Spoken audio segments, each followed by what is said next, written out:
आरती सजा करके खड़ी हो जाती। पति देव आ रहे हैं, पति मेरे परमेश्वर है, पति मेरे ईश्वर है, देवता आ रहे हैं। तो महाराज जब आते थे तो सबसे पहले धुंधली अपने पति का चरण धुलती थी प्यारे, और चरण धुलने के बाद अपने पति की आरती उतारती थी, और आरती उतारने के बाद चरणों तक पान करती थी, तब अपने पति को घर में प्रवेश करती थी। एक गुण क्यों? क्योंकि धुंधली के मन में भाव था कि तुम ही मेरी मनुजा,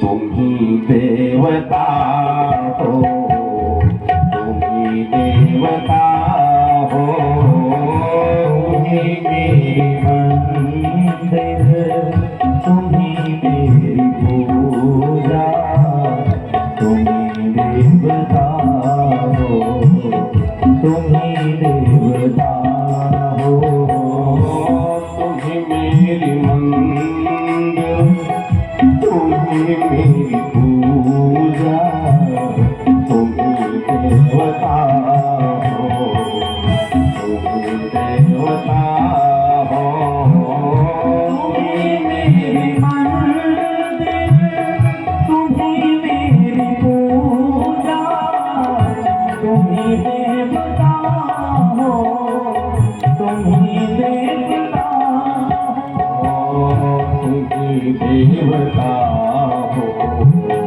तुम ही देवता हो, तुम। प्यारे धुंधली के मन में भाव रहता है, और ये शास्त्र कहता है कर्नल साहब कि जिन माताओं के मन में अपने पति के प्रति ऐसा भाव रहेगा, ये माताएं कभी भी वैधव्य को नहीं प्राप्त होंगी। अगर सुहागन आई है तो यहाँ पर सुहागन ही जाएंगी, अपने पति के कंधे पर ही जाएंगी प्यारे। कोई ऐसी शक्ति नहीं है कि उनको वैधव्य को प्राप्त करा दे। जिन माताओं के मन में ऐसा भाव है, ऐसा भाव है, क्यों? देखो, अगर कोई भी पूजा पाठ करती हैं, कोई भी व्रत करती हैं, तो किसके लिए करती हैं? कि मेरा सुहाग अमर रहे, मेरे सुहाग की रक्षा करो ठाकुर, मेरे बच्चों पर हमेशा कृपा बनाए रहे। इतना इतना कठिन कठिन व्रत करती हैं कि पूरे पूरे 24 घंटे बिना जल के बिता देती है प्यारे, बिना जल के बिता देती। किसके लिए? अपने सुहाग की रक्षा के लिए। अरे प्यारे, अपने अच्छे कर्म से, अपने अच्छे स्वभाव से, अपने अच्छे व्यवहार से अपने पति को प्रसन्न करो, क्योंकि शास्त्र कहता है कि माताओं के लिए ना कोई व्रत बना हुआ है, ना माताओं के लिए कोई जप बना हुआ, कोई धर्म है ही नहीं। उनके लिए तो केवल एक ही व्रत है, एक ही जप है, एक ही नियम है। बाबा की लेखनी कहती है,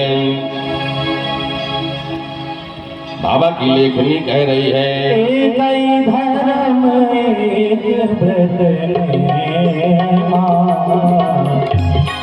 ही धर्म एक ही धर्म एक व्रत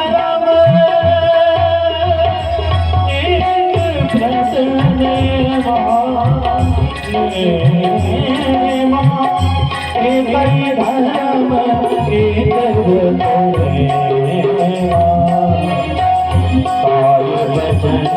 मन पति पद प्रेमा,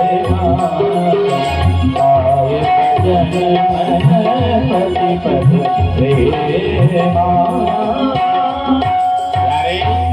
माताओं के लिए एक ही धर्म है कि मनसा वाचा कर्मणा, अपने पति के चरणों की सेवा करें, अपने पति की सेवा करें। कोई जप ना करे, कोई धर्म ना करे, कोई व्रत ना करे, केवल पति को प्रसन्न करें, सारी पूजा पाठ होगी। लेकिन महाराज समस्या इस बात की है कि बाबा गोस्वामी तुलसीदास जी भले लिख दिए हैं, लेकिन इनके सामने वो भी बेचारे अनपढ़ हैं। अरे बाबा लिखे होंगे तो लिखे होंगे, लिखी बात मानी थोड़ी नहीं जाती है। आए दिन पति से लड़ाई झगड़ा करते रहो, पति से प्रेम से मत बोलो, और जब समय आए तो सूपे चलनी मुंह देख। तो सूपे चलने मुख देखने से प्यारे उद्धार नहीं होगा। उद्धार तो होगा तब जो बात लिखी हुई है उसका अनुकरण करो कि बाबा ने क्या लिखा है, भागवत धर्म क्या कह रहा है, क्या कह रहा है। तो प्यारे धुंधली के मन में हमेशा भाव रहता है और भगवान की कृपा से पुत्रहीन थे।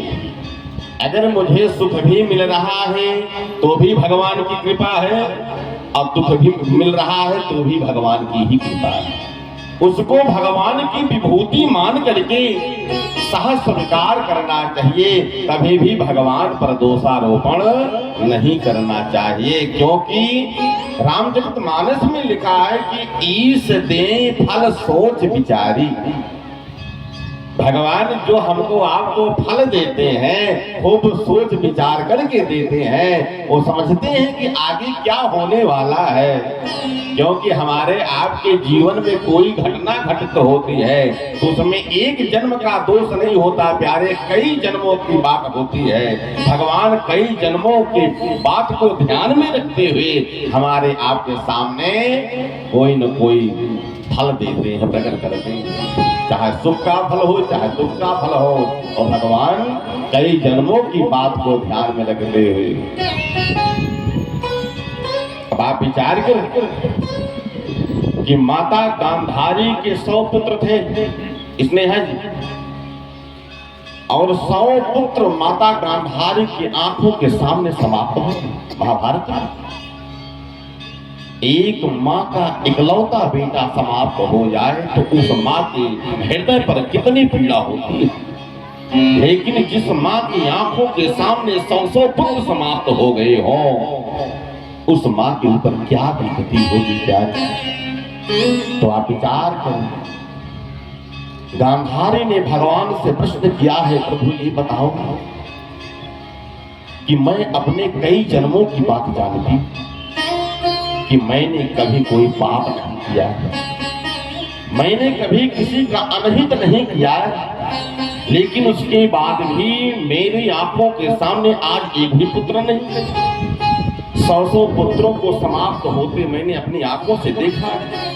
मैं कैसे जीवित हो गोपाल, मेरी आत्मा विचार करके देख। भगवान ने कहा गांधारी अपने 130वें जन्म की बात याद करो। बोले प्रभु वो तो मुझे नहीं पता।